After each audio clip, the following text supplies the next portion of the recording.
If you're thinking that strikes on railways were quite common only now, then you'd be very wrong, because it was frequent railway strikes at the time when he wrote his fifth book that Reverend Wilbert Awdry decided to incorporate it into the story. Troublesome engines. Dear friends, news from the line has not been good. The Fat Controller has been having trouble. A short while ago he gave Henry a coat of green paint, but as soon as he got his old colour back again, Henry became conceited. Gordon and James, too, have been getting above themselves. I am glad to say, however, that the Fat Controller has, quite kindly, but very firmly, put them in their place, and the trains are running as usual. I hope you'll like meeting Percy. We shall be hearing more of him later. Henry and the Elephant. Henry and Gordon were lonely when Thomas left the yard to run his branch line. They missed him very much. They had more work to do. They couldn't wait in the shed till it was time and find their coaches at the platform. They had to fetch them. They didn't like that. Edward sometimes did odd jobs, and so did James. But James soon started grumbling too. The Fat Controller kindly gave Henry and Gordon new coats of paint. Henry chose green, but they still grumbled dreadfully. "We get no rest, we get no rest," they complained as they clanked about the yard. But the coaches only laughed. "You're lazy and slack, you're lazy and slack," they answered in their quiet, rude way. But when a circus came to town, the engines forgot they were tired. They all wanted to shunt the special trucks and coaches. They were dreadfully jealous of James when the Fat Controller told him to pull the train when the circus went away. However, they soon forgot about the animals as they had plenty of work to do. One morning Henry was told to take some workmen to a tunnel which was blocked. He grumbled away to find 2 trucks to carry the workmen and their tools. pushing trucks," he muttered in a sulky sort of way. They stopped outside the tunnel and tried to look through it, but it was quite dark. No daylight shone from the other end. The workmen took their tools and went inside. Suddenly, with a shout, they all ran out, looking frightened. "We went to the block and started to dig, but it grunted and moved," they said. "Rubbish," said the foreman. "It's not rubbish, it's big and alive. We're not going in there again." "Right," said the foreman. "I'll ride in a truck and Henry shall push it out." "Wheesh," said Henry unhappily. He hated tunnels. He had been shut up in one once, but this was worse. Something big and alive was inside. "Peep, peep, peep, peep, peep, peep," he whistled. "I don't want to go in." "Neither do I," said his driver, "but we must clear the line." Oh dear," puffed Henry as they slowly advanced into the darkness. Bump! Henry's driver shut off steam at once. "Help! Help! We're going back!" wailed Henry, and slowly moving out into the daylight came first Henry, then the trucks, and last of all, pushing hard and rather cross, came a large elephant. "Well, I never did," said the foreman. "It's an elephant from the circus." Henry's driver put on his brakes, and a man ran to telephone for the keeper. The elephant stopped pushing and came towards them. They gave him some sandwiches and cake, so he forgot he was cross and remembered he was hungry. He drank 3 buckets of water without stopping, and was just going to drink another when Henry let off steam. The elephant jumped and whoosh! He squirted the water over Henry by mistake. Poor Henry. When the keeper came, the workmen rode home happily in the trucks, laughing at their adventure. But Henry was very cross. "An elephant pushed me! An elephant hooshed me!" he hissed. He was sulky all day, and his coaches had an uncomfortable time. In the shed, he told Gordon and James about the elephant, and I am sorry to say that instead of laughing and telling him not to be silly, they looked sad and said, "You poor engine, you have been badly treated." Tenders and turntables. The big stations at both ends of the line each have a turntable. The Fat Controller had them made so that Edward, Henry, Gordon and James can be turned round. It is dangerous for tender engines to go fast backwards. Tank engines like Thomas don't need turntables.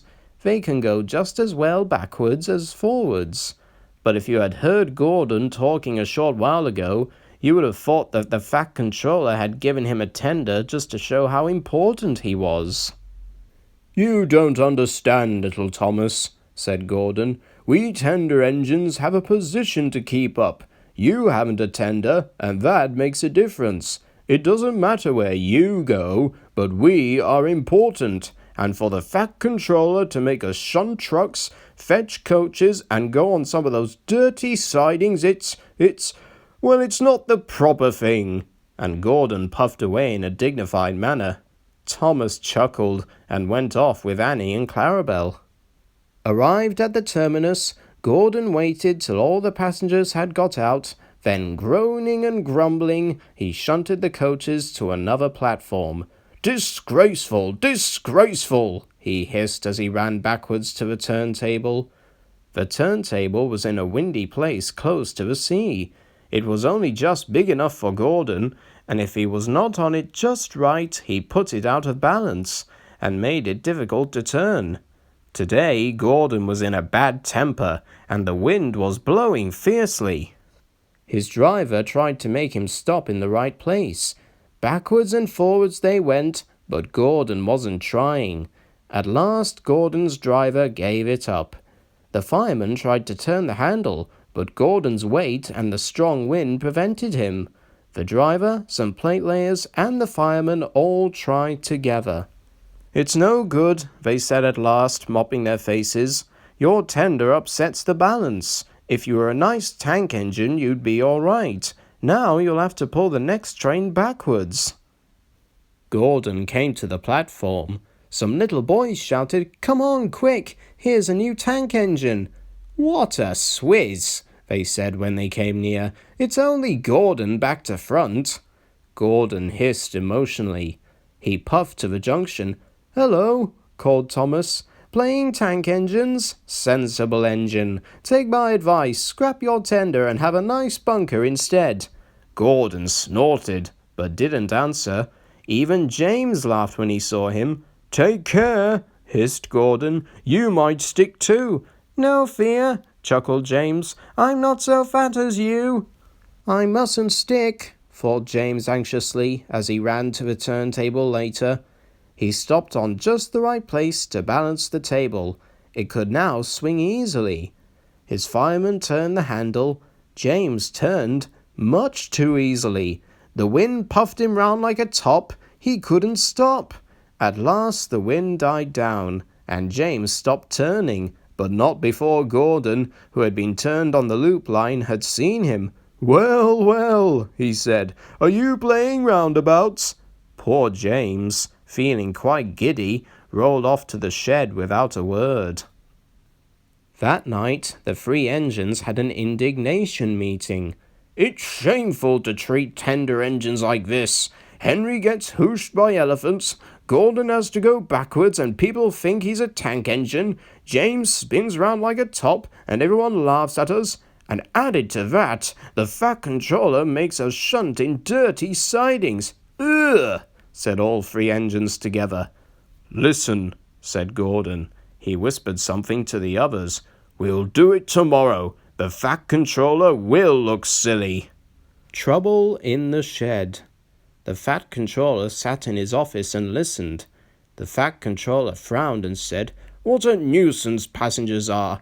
How can I work with all this noise?" The station master knocked and came in, looking worried. "There's trouble in the shed, sir. Henry is sulking, there is no train, and the passengers are saying this is a bad railway." "Indeed," said the Fat Controller. "We cannot allow that. Will you quieten the passengers, please? I will go and speak to Henry." He found Henry, Gordon and James looking sulky. "Come along, Henry," he said. "It is time your train was ready." "Henry's not going," said Gordon rudely. "We won't shunt like common tank engines. We are important tender engines. You fetch our coaches, and we will pull them. Tender engines don't shunt." And all 3 engines let off steam in a cheeky way. "Oh, indeed," said the Fat Controller severely. "We'll see about that. Engines on my railway do as they are told." He hurried away, climbed into his car, and drove to find Edward. "The yard has never been the same since Thomas left," he thought sadly. Edward was shunting. "Leave those trucks, please, Edward. I want you to push coaches for me in the yard." "Thank you, sir. That will be a nice change." "That's a good engine," said the Fat Controller kindly. "Off you go, then." So Edward found coaches for the 3 engines, and that day the trains ran as usual. But when the Fat Controller came next morning, Edward looked unhappy. Gordon came clanking past, hissing rudely. "Bless me," said the Fat Controller. "What a noise!" "They all hiss me, sir," answered Edward sadly. "They say tender engines don't shunt, and last night they said I had black wheels. I haven't, have I, sir?" "No, Edward, you have nice blue ones, and I'm proud of you. Tender engines do shunt, but all the same you'd be happier in your own yard. We need a tank engine here." He went to an engine workshop, and they showed him all sorts of tank engines. There were big ones and little ones. Some looked happy, and some sad, and some looked at him anxiously, hoping he would choose them. At last he saw a smart little green engine with 4 wheels. "That's the one," he thought. "If I choose you, will you work hard?" "Oh, sir, yes, sir." "That's a good engine. I'll call you Percy." "Yes, sir, thank you, sir," said Percy happily. So he bought Percy and drove him back to the yard. "Edward," he called, "here's Percy. Will you show him everything?" Percy soon learned what he had to do, and they had a happy afternoon. Once Henry came by hissing as usual. "Wheesh!" said Percy suddenly. Henry jumped and ran back to the shed. "How beautifully you wheeshed him," laughed Edward. "I can't wheesh like that." "Oh," said Percy modestly, "that's nothing. You should hear them in the workshop. You have to wheesh loudly to make yourself heard." Next morning Thomas arrived. "The Fat Controller sent for me. I expect he wants help," he said importantly to Edward. "Shh, shh, here he comes." "Well done, Thomas. You've been quick. Listen, Henry, Gordon, and James are sulking. They say they won't shunt like common tank engines. So I've shut them up, and I want you both to run the line." "Common tank engines, indeed," snorted Thomas. "We'll show them." "And Percy here will help too," said the Fat Controller. "Oh, sir, yes, sir, please, sir," answered Percy excitedly. Edward and Thomas worked the line. Starting at opposite ends, they pulled the trains, whistling cheerfully to each other as they passed. Percy sometimes puffed along the branch line. Thomas was anxious, but both driver and guard promised to take care of Annie and Clarabelle. There were fewer trains, but the passengers didn't mind. They knew the other 3 engines were having a lesson. Henry, Gordon, and James stayed shut in the shed and were cold, lonely, and miserable. They wished now they hadn't been so silly. Percy runs away. Henry, Gordon, and James were shut up for several days. At last the Fat Controller opened the shed. "I hope you are sorry," he said sternly, "and understand you are not so important after all. Thomas, Edward, and Percy have worked the line very nicely. They need a change, and I will let you out if you promise to be good." "Yes, sir," said the 3 engines, "we will." "That's right, but please remember that this no shunting nonsense must stop." He told Edward, Thomas, and Percy that they could go and play on the branch line for a few days. They ran off happily and found Annie and Clarabelle at the junction. The 2 coaches were so pleased to see Thomas again, and he took them for a run at once. Edward and Percy played with trucks. "Stop, stop, stop!" screamed the trucks as they were pushed into their proper sidings, but the 2 engines laughed and went on shunting till the trucks were tidily arranged. Next, Edward took some empty trucks to the quarry, and Percy was left alone. Percy didn't mind that a bit. He liked watching trains and being cheeky to the engines. Hurry, hurry, hurry, he would call to them. Gordon, Henry, and James got very cross. After a while, he took some trucks over the main line to another siding. When they were tidy, he ran onto the main line again and waited for the signalman to set the points so that he could cross back to the yard. Edward had warned Percy, "Be careful on the main line. Whistle to tell the signalman you are there." But Percy didn't remember to whistle, and the signalman was so busy and forgot Percy. Bells rang in the signal box. The man answered, saying the line was clear and set the signals for the next train. Percy waited and waited. The points were still against him. He looked along the main line. Peep, peep! He whistled in horror, for rushing straight towards him was Gordon with the express. Poop, poop, poop, poop, poop, whistled Gordon. His driver shut off steam and applied the brakes. Percy's driver turned on full steam. Back, Percy, back, he urged, but Percy's wheels wouldn't turn quickly. Gordon was coming so fast that it seemed he couldn't stop. With shut eyes, Percy waited for the crash. His driver and fireman jumped out.